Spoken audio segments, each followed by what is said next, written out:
लालू अखिलेश की ताकत का मोदी ने निकाला तोड़।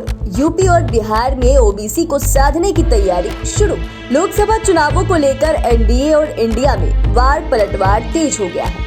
इसी कड़ी में मोदी ने लोगों को चौंकाते हुए सबसे बड़ा फैसला लिया है। देखें तो बीजेपी के इस फैसले से लालू यादव और अखिलेश यादव की टेंशन बढ़ सकती है। ऐसे में आइए इस वीडियो में हम इसी मुद्दे पर चर्चा करते हैं कि कैसे मोदी ने इंडिया को अपने फैसले से झटका दिया है। आपको बता दें कि बीजेपी ने 3 बड़े राज्यों में जीत को लोकसभा चुनावों के लिए हथियार बना लिया है। इसी कड़ी में बीजेपी ने मध्य प्रदेश में सीएम फेस के लिए मोहन यादव की घोषणा करके सबको हैरान कर दिया है। अब सवाल यह है कि जब मध्य प्रदेश में सीएम के रेस में इतने बड़े बड़े चेहरे शामिल थे तो बीजेपी ने मोहन यादव को क्यों चुना? अगर देखें तो मोहन यादव आगामी चुनावों में मोदी का ट्रम्प कार्ड साबित हो सकते हैं। मीडिया रिपोर्ट्स के मुताबिक आगामी चुनावों में बीजेपी को सबसे ज्यादा नुकसान उत्तर प्रदेश और बिहार में होने की संभावना है। इसकी वजह यह है कि विपक्ष एकजुट रहे या नहीं, लेकिन उत्तर प्रदेश में जहां समाजवादी पार्टी को यादवों का समर्थन मिलता रहा है, वहीं बिहार में लालू यादव का अपना वोट बैंक है। इसके साथ ही नीतीश कुमार के समर्थक भी इंडिया को मजबूती दे सकते हैं। इनके वोट बैंक में बीजेपी के लिए सेंध लगाना अभी तक मुश्किल रहा है।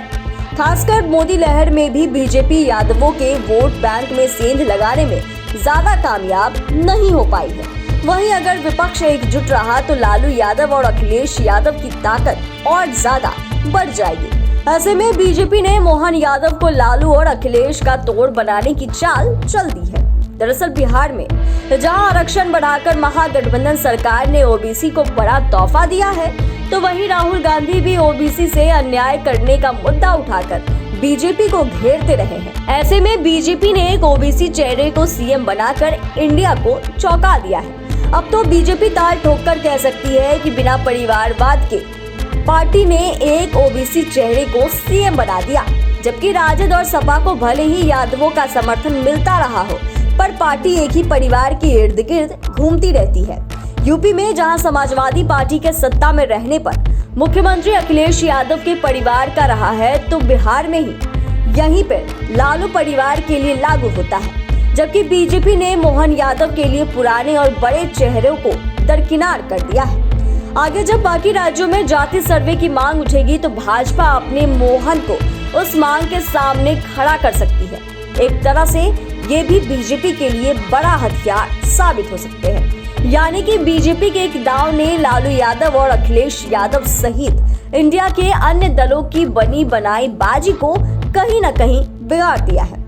बता दें कि यूपी बिहार ही नहीं बल्कि हरियाणा और मध्य प्रदेश में भी यादवों की बड़ी संख्या है। ऐसे में मोहन यादव के कारण यादवों के वोट बैंक का कुछ हिस्सा भी बीजेपी की तरफ आता है, तो लोकसभा चुनावों में खेल बदल सकता है। हालांकि ऐसा नहीं है कि बीजेपी ने इससे पहले यादव नेताओं को कोई बड़ा पद नहीं दिया था, लेकिन पार्टी ने इतने बड़े पद पर किसी यादव नेता को पहुंचाकर राजनीतिक जानकारों को भी सोचने पर मजबूर कर दिया है। ऐसे में आने वाले समय में जिस तरह से बीजेपी जिस तरह योगी आदित्यनाथ को चुनावों में इस्तेमाल करती आई है, उसी तरह से मोहन यादव का भी इस्तेमाल कर सकती है। वैसे एक सच्चाई यह भी है कि यादव वोटर हमेशा लालू और अखिलेश को मजबूत करते रहे हैं। ऐसे में बीजेपी क्या अपने मिशन में सफल होती है, यह देखना दिलचस्प होगा।